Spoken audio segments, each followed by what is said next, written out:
Funhouse. So today we will be reading another little golden book called Mickey Mouse the Kitten-Sitters. Guess what? Said Mickey Mouse to his nephews, Morty and Ferdy.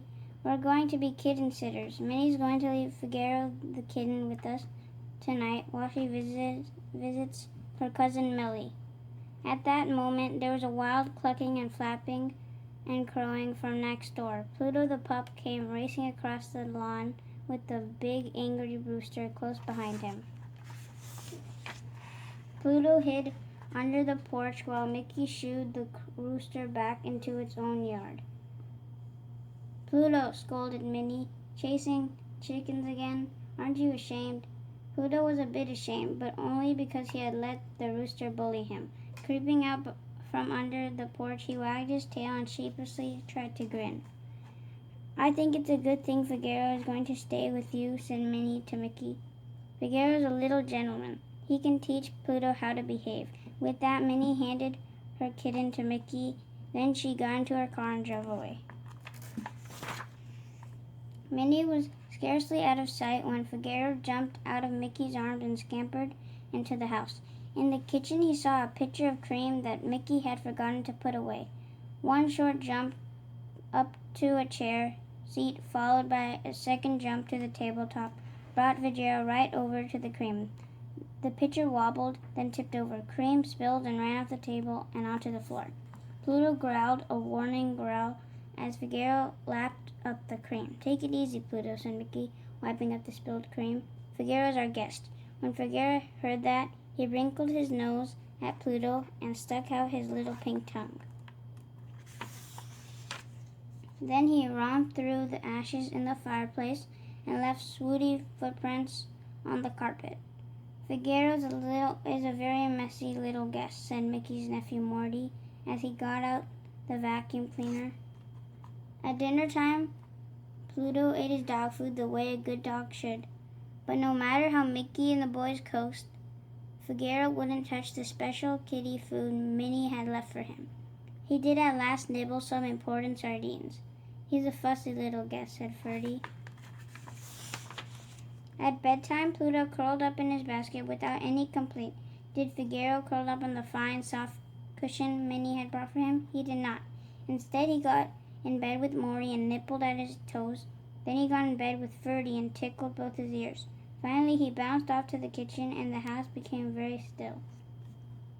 Uncle Mickey, called Morty, do you remember to close the kitchen window? Oh, no, cried Mickey. He jumped out of bed and ran to the kitchen. The kitchen window was open, and Figaro the kitten was nowhere to be seen. Mickey and the boys went through the house. They looked under every jam, behind every door. Figaro, they called. They went out into the yard. They looked under every bush and behind every tree. No Figaro. He's really run away, Mickey decided at last. Morty and Ferdy followed Mickey back into the house, where Mickey put on a coat over his pajamas. You two stay here, he told the boys. Pluto and I will find Figaro. Leave the porch light on for us. Pluto didn't wag his tail, and he didn't even try to grin as he got out of his cozy basket. But off he went to help Mickey in the search. They went to Minnie's house first, but Figaro hadn't gone home. Then they went to the park down the street. Have you seen a little black and white kitten? Mickey asked the policeman at the gate. I certainly have, answered the policeman.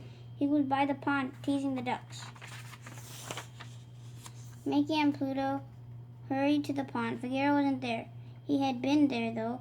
He had left behind some small muddy footprints and several large excited ducks. Mickey and Pluto followed the trail of footprints to Main Street, where they met a crew of firemen. I'm looking for a black and white cat, said Mickey to the fireman. If that's so, said one of the firemen. We just rescued a black and white kitten. He had climbed a telephone pole and he couldn't get down. He ran through the alley. In the alley, a dairy truck driver was busy cleaning up broken eggs in his truck. Have you seen a kitten? Asked Mickey. Have I? Said the driver. He jumped into my truck and knocked over dozens of eggs. Mickey groaned as he paid for the smashed eggs. When Mickey and Pluto finally trudged home, it was dawn. They had searched the whole town. They had not They had even been to the police station, but they had not found Figaro. "What will Aunt Minnie say?" asked the boys. "I hate to think what Aunt Minnie will say," answered a poor Mickey. Before long, Minnie drove up. Mickey and the boys looked worried as they went out to meet her. "Where is Figaro?" asked Minnie. No one answered. Something has happened to him.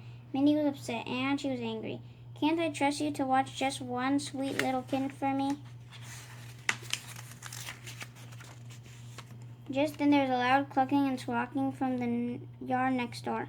At least a dozen frantic hens came flapping over the fence. Close behind the hens came a big angry rooster. Close behind the rooster came Figaro the kitten. Figaro's fur was rumpled, and he had a long tail feather between his teeth. "Here's your sweet little kitten," said Mickey. "Figaro!" cried Minnie, not believing her eyes. At the sound of her voice, Figaro scaled to a sudden stop. He sat down and mewed a gentle kitten mew.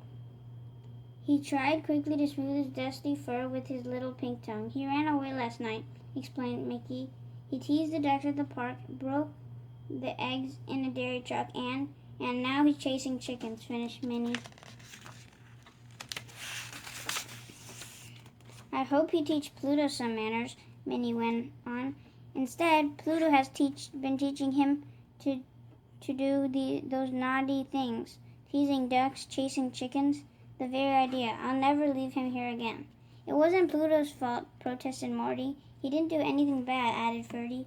"He stayed up all night trying to find Figaro." But Minnie wouldn't listen. She picked up Figaro and got into her car and drove quickly away. "Don't worry, boys," said Mickey. "We'll tell her the whole story later, when she's not so upset."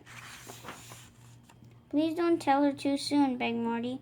"As long as Aunt Minnie thinks Pluto's a naughty dog, we won't have to kitten-sit with Figaro."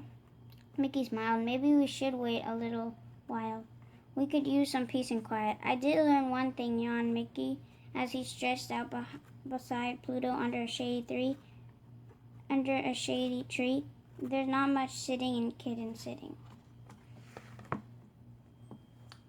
Thank you for watching our channel. Hope you guys enjoyed the book read, and stay tuned for more book reads coming soon. Take care. Bye. Bye.